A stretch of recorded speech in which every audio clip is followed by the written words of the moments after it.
निषेध नोंदवण्याचं कारण म्हणजे त्या ठिकाणी जी बैठक चालू होती ती अनधिकृत गटाची बैठक होती। ते कुठलेही मसापचे कार्यकारिणी सदस्य वगैरे नव्हते। ते संस्थेवरती संस्था बळकावून ही संस्था आपल्या ताब्यात ठेवून ती मनमानी पद्धतीने कारभार करणाऱ्या गटाची बैठक त्या ठिकाणी चालू होती। कालच मी धर्मादाय आयुक्तालयामध्ये कलम 41 अंतर्गत यांच्या विरोधात तक्रार दाखल केली आहे आणि त्यांना विनंती केली आहे की या संस्थेचा कारभार आपल्या हातात घेऊन या ठिकाणी प्रशासक नेमून तुमच्या माध्यमातून या पारदर्शक पद्धतीने निवडणुका घ्याव्यात अशी विनंती केली होती। तसे पत्र आमची याचिका दाखल करून घेतली आहे आणि ती याचिका दाखल केलेलं पत्र मी आज सकाळी कार्यालयात दिलं होतं मसापच्या आणि त्या ठिकाणी विनंती केली होती की अशा प्रकारची बैठक ह्या ठिकाणी घेऊ नका, कारण तुम्हाला त्याचा अधिकार नाही, कारण तुम्ही असंविधानिक पद्धतीनं हे मसापची हे हायजॅक केलेली आहे, कारण तुम्ही निवडणूक लढवलेली नाही।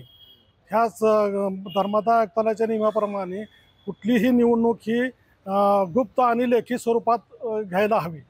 तर ह्या मंडळीने 2021मध्ये अशा प्रकारची निवडणूक न घेता ही संस्था बळकावली आणि दमदाटी करून कारभार चालवत आहेत आणि दरवर्षी अशाच पद्धतीने सर्वसाधारण सभा घेतात आणि पुढे आपला कारभार चालू ठेवतात। हे अतिशय चुकीचं आहे।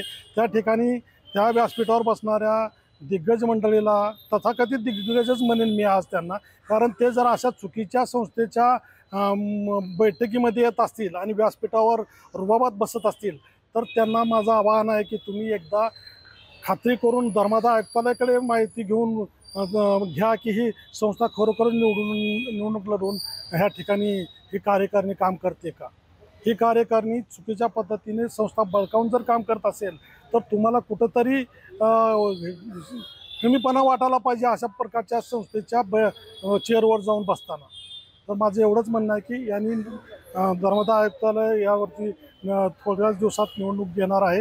ह्या कमिटीला आम्ही 6 वर्षाच्या पेक्षा जास्त काळ निवडणूक लढवण्याला बंदी घालण्यासाठी अर्ज केलेला आहे आणि नक्कीच यांच्यावरती बंदी येईल अशी मला अपेक्षा आहे।